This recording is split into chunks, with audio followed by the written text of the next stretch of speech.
Let me tell you why you're here. There's something wrong with the world. You don't know what it is, but it's there, like a splinter in your mind. It is the world that has been pulled over your eyes to blind you from the truth.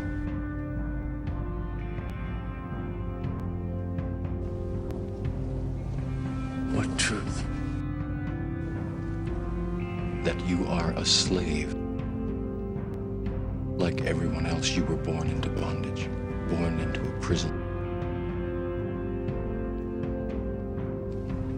A prison for your mind.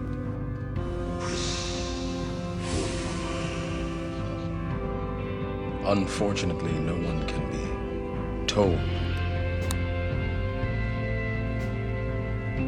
You have to see it for yourself. I know you're out there. I know that you're afraid. You're afraid of change. I don't know the future. I didn't come here to tell you how this is going to end. I came here to tell you how it's going to begin. And I'm going to show these people what you don't want them to see. I'm going to show them a world. A world without rules and controls, without borders or boundaries. A world where anything is possible.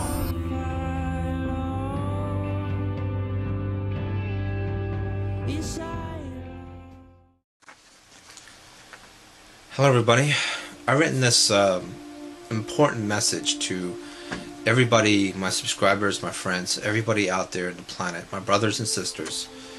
This is about the transition.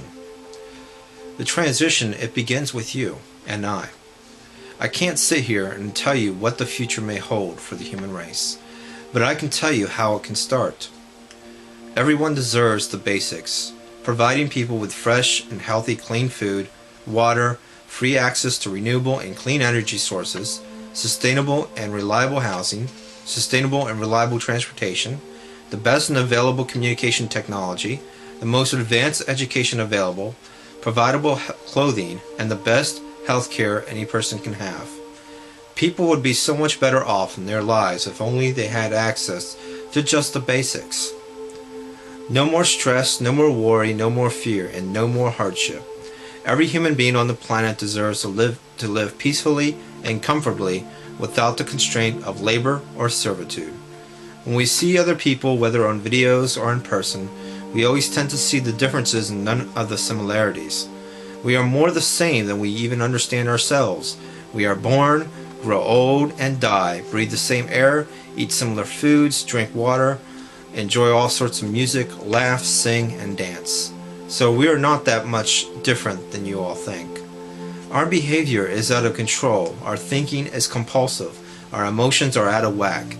An unbalance of nature is what we see in our world. When the world is out of balance, then of course more people will suffer.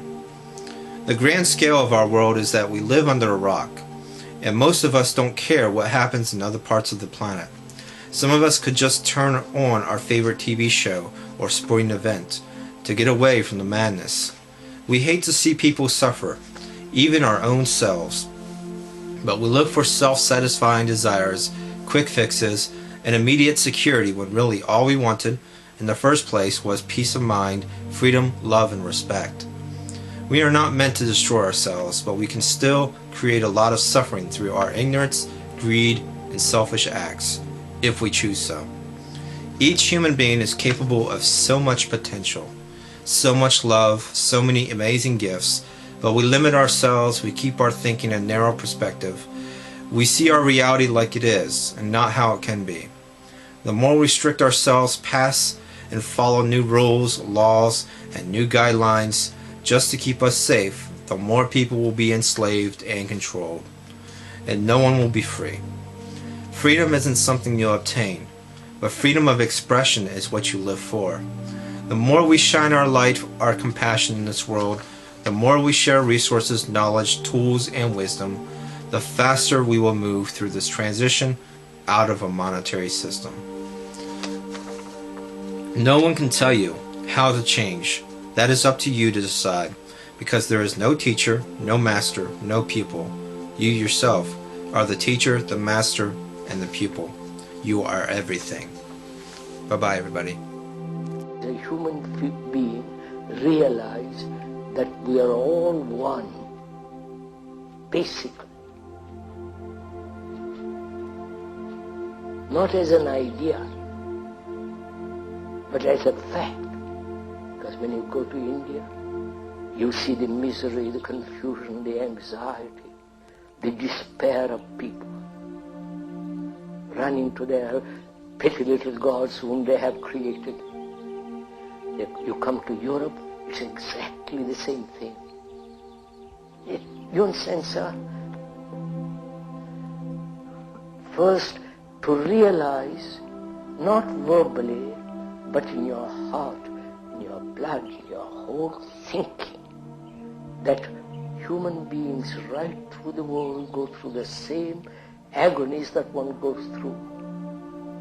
The loneliness, the despair, the depressions, the extraordinary uncertainty, insecurity, whether they live 10,000 miles away or 2,000 miles or here. They are all psychologically bound together. If one realizes that profoundly in your guts, in your blood, in your heart, in your mind, then you are responsible